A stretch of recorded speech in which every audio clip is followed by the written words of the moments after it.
Deep underground, in a top-secret research lab, security has been breached. A deadly virus capable of contaminating the entire world has been released. Oh my God. We have to get out of this building. What was that? It's the brakes!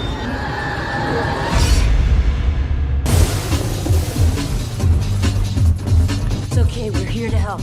Now, an elite team has been sent in to stop it. 5 hours ago, Red Queen went homicidal. Who's the Red Queen? State-of-the-art artificial intelligence. The corporation's keeping a few secrets down here. But they have only 3 hours left before it begins infecting and mutating the whole human race. Everyone stay calm. You have to get out. Don't listen to anything she says. She's a holographic representation of the Red Queen. Maybe our only way out of here.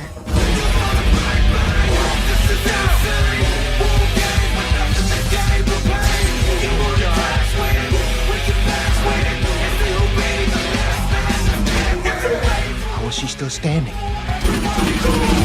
She isn't standing now.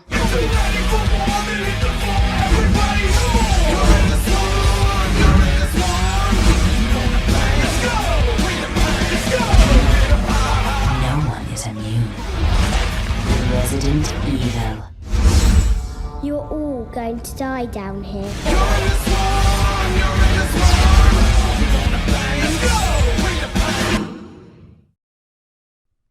Hello everybody, and welcome to an interesting movie review that I had not planned on doing.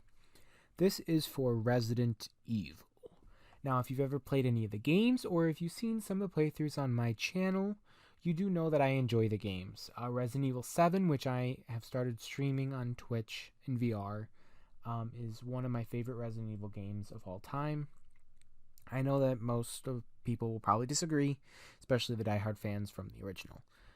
But I really do like the games, and they're really well made. So finally, after, 18 years?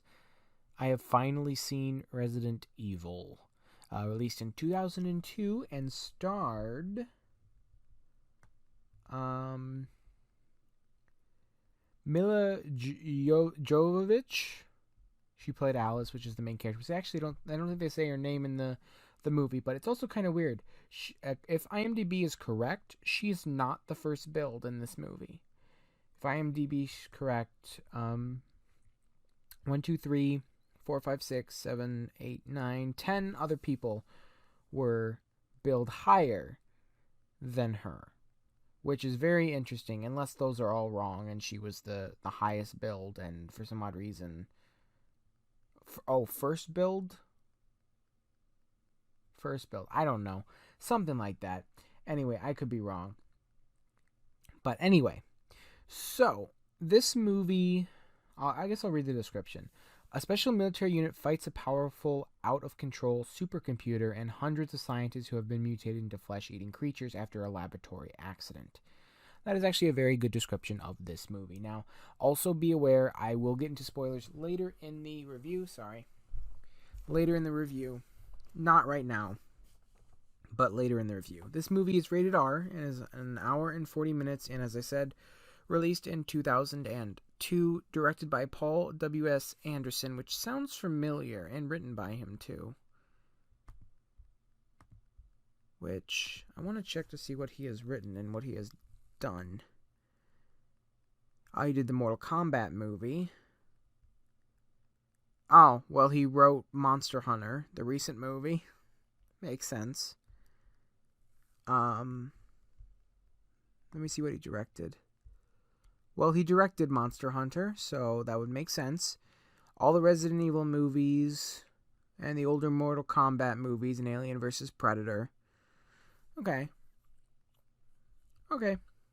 So he's directed a couple. I've only really seen Monster Hunter. But if you guys like this, I can try to review the other ones. I don't know if I'd be able to watch them, but we shall see.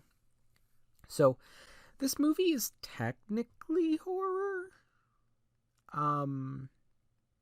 I don't really know how to feel about that aspect. It really wasn't scary. It was more of an action film. It was creepy, but really wasn't scary in my opinion. Now, also take that from the fact that I have played a lot of horror games like Outlast and Amnesia: The Dark Descent, which are fantastic. And I've watched horror movies from Doctor Sleep, and Chapter 1 and Chapter 2. I've seen a very, very wide range of horror films, so I'm not too, I'm not too, I've seen a lot of movies, so maybe it's just because I've seen so many other movies that these are just not really, this one didn't really sink as a horror for me. And it's early 2000s, so the CGI isn't too great. There's not really much CGI, too. From what I've been told by a friend, they tried to use practical effects as much as possible. So the zombies, practical effects. The dogs, practical effects. They use spaghetti and other stuff on the dogs to make them look like they were zombified dogs, which is really cool. And I appreciate the movie because if you've apparently the ones down the line really mess with the game's lore, and this one didn't really even follow the game all that much. It was quite cool. They came back to stuff. You see stuff at the beginning and it comes back to it, you know.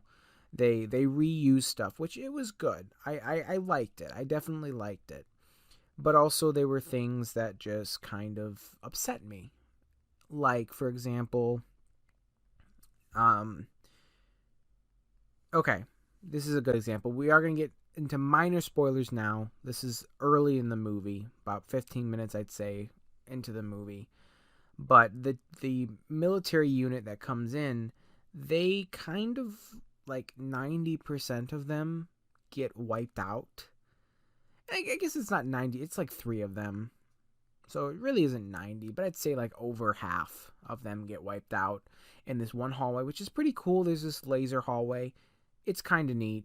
And the laser, and it was kind of cool because the laser goes up first. And it is kind of stupid because I felt like someone could have ducked and they got their head chopped off by the laser. And I felt like they would have had plenty of time to see it and duck down, maybe the top of their head would have got cut off. But I feel like they would have had time to react and they wouldn't just stare at it like, oh, there's a laser coming at me. What do I do? Oh, my head's falling off now. Oh, goodbye. So, there's that. But then there were some pretty cool, and then the second time the laser comes, it's at the bottom, and then this guy tries to jump over it, and the laser corrects itself, and it goes up to the middle level, and whoop, you get the picture. There were some pretty clever things in this movie, and I did really enjoy it, but there were some things I didn't like as well. The team getting wiped out, that's a very, very, very standard and big horror trope. You bring people in and they just get wiped out. They're there for the kills. They're not there to set up anything. They're not there to set up future stories. They're just there for the kills, and it makes the movie feel quite lackluster because you're not invested in the characters. Now, me personally, when I watch movies, I get invested in the characters if I'm enjoying the movie because I get pulled into the movie, and that happened for me. There were a couple characters in particular that I got very invested with watching this movie. And it's not a bad movie. It's not a bad movie. It's not a fantastic movie, but it's not a bad movie. For most people, I could see this being a one watch and done kind of film. And that's not such a bad thing. To be honest, really not such a bad thing. If you like this movie a lot and you want to watch it, and you want to watch it a lot, that's perfectly fine. But I just kind of also feel like, it could be better. And when you take the games, I definitely felt some RE stuff in this one, which was really, really cool. Because game adaptations never go well. They never do. And the games aren't entirely horror. They've gone in between and out of horror for most of its time, and even the newer remakes of 2 and 3. 3 was more shooter than horror. There was still some scary parts. Again, horror is a very, very broad genre. You could have kids' horror too, which is like Goosebumps. But Goosebumps is not really scary all that much.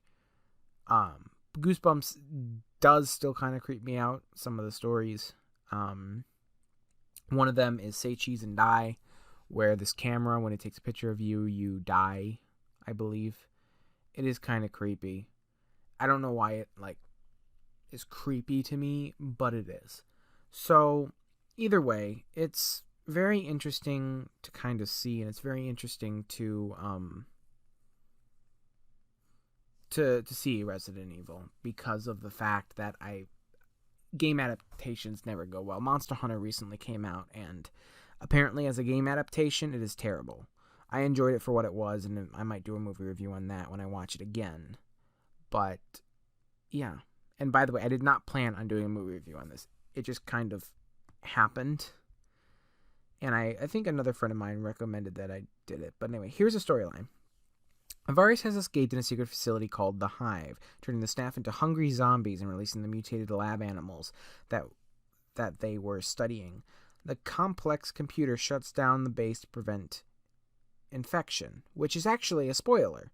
The parent corporation sends an elite military unit where they meet Alice, who is suffering from amnesia due to exposure to nerve gas. The military team must shut down the computer and get out, fighting their way past zombies, mutants, and the computer itself before the virus escapes and infects the rest of the world. Alice must come to terms with her slowly returning memories. I think the only thing in that storyline that's a spoiler is to prevent infection.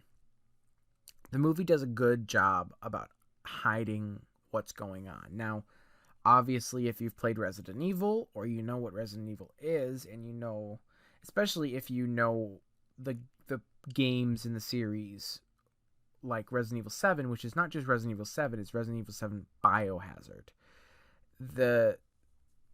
It's virus, it's infection, and you will know that. You will get that. But it's really kind of hard to see that at first. You don't see that. If you were to go on this game and you just know it's a horror movie and you don't know what it's about, I think you could get some good mystery out of it. They did a very good job leading up to things, which is great. Movies have a hard time with that sometimes, especially in the horror genre. And I'm pretty sure the later Resident Evils ended up turning into shoot-'em-ups, basically. Just crazy shooters, which is a new Resident Evil, which I believe is titled Resident Evil Welcome to Raccoon City. Well, hopefully it's just titled Resident Evil. But, yeah. And on the side note as well, I found out today that, and this one upsets me, there's a movie called Luca by Disney Plus, or by Disney, and it's being taken out of theaters and just put straight onto Disney Plus. And unfortunately, that's really sad, because I was really looking forward to watching that movie in theaters. But anyway, movies have gotten delayed. Black Widow got delayed till July, and that happened, and other movies are getting delayed too, and it's not good. It's not good. But anyway, it's rated for rated R for strong sci-fi, horror, violence, language, and sexual/nudity. There really isn't too much sexual stuff/nudity stuff, just because even at the end, she's in this little hospital area, and she has a gown covering up from her neck, or upper chest, all the way down to her waist, and she has one on the back as well. You can see the sides of her, but not the front and the back. And obviously they did that to not show, not to show full nudity, even though the movie's rated R. I don't get why. It's more about the violence section for the rated R, I have to say. Maybe they're just more brutal about ratings back in the early 2000s.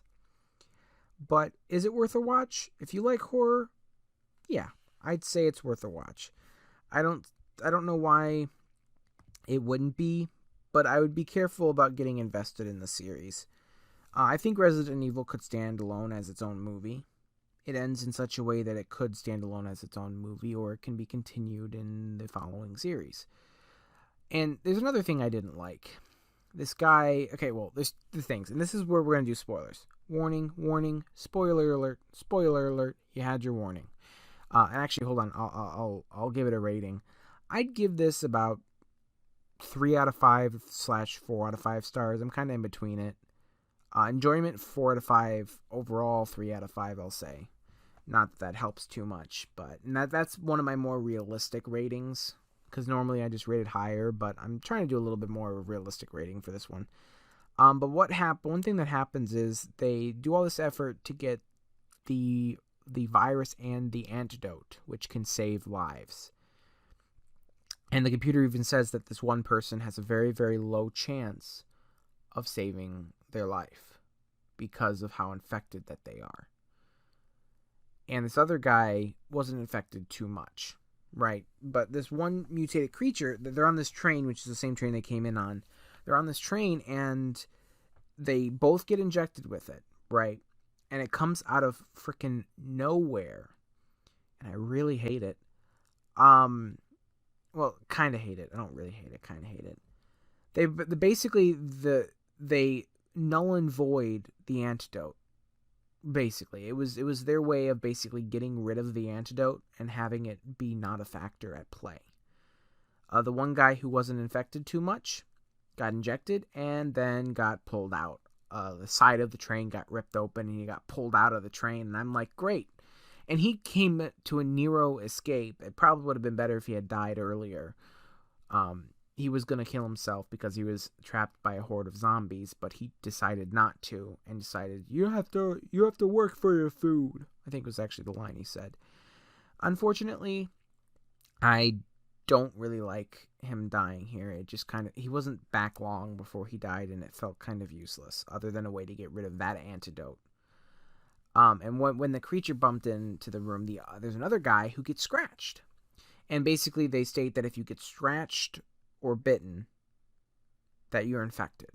And this creature was mutated, and a much more mutated version of a creature than the zombies were. And it's a different creature. But still, he was more mutated. So obviously, a scratch from that thing is going to cause you to mutate a lot faster than a bite from a zombie, which is less mutated. And not as infectious, if that makes sense. But,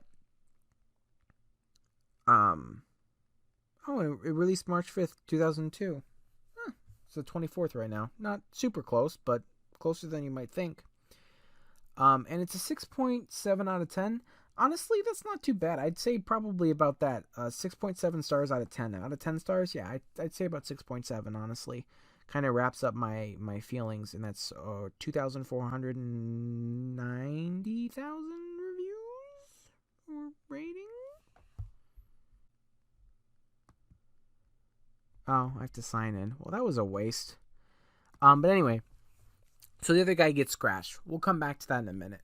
And then the woman who got bit several times a lot earlier gets the other injection. Well, after this thing breaks in, the guy turns around and looks at her and, well, she's infected. They just threw away both of the antidotes, and probably the only antidotes that exist, so that what later could happen. And it also felt like they wanted to give people a little bit of hope to keep them invested in the movie a little bit longer. And unfortunately, thanks, stomach. Which honestly, I hate to say it, I'm so sorry if you heard me burp there. I'm probably not going to edit it out, just not because I'm lazy, but because, one, it's 1:20 in the morning, and two, these videos just tend to not be edited as much, because that's the type of content in which I do for movie reviews. I don't edit them as much.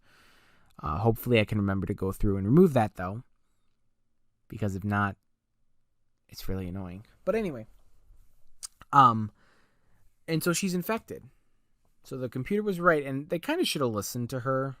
Although I understand it's very difficult to want to kill somebody, even if you're not super knowing to them. Why kill someone when you don't have to?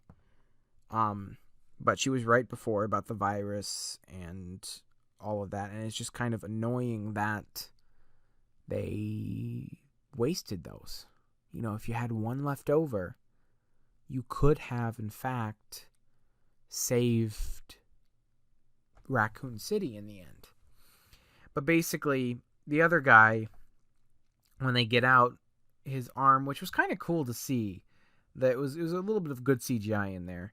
His arm started to mutate a little bit, and it looked like it hurt. And then these people in like white suits come out, and this is the very end of the movie. Well, yeah, I'm basically going to talk about the very end of the movie. So if you want to keep the last bit of the movie unspoiled, then stop here. But basically, these white men come out and take him and say, what do they say? They say he's infected. He's mutating. Either he's infected or he's mutating. I want him in the Nemesis program. If you don't know what Nemesis is in the third Resident Evil game, both the remake and the original, and is a very mutated human who is called Nemesis and has a very, very, very, very hard time dying. Obviously, they were setting that up, and I believe, I haven't seen it obviously, but they follow that along in the next film.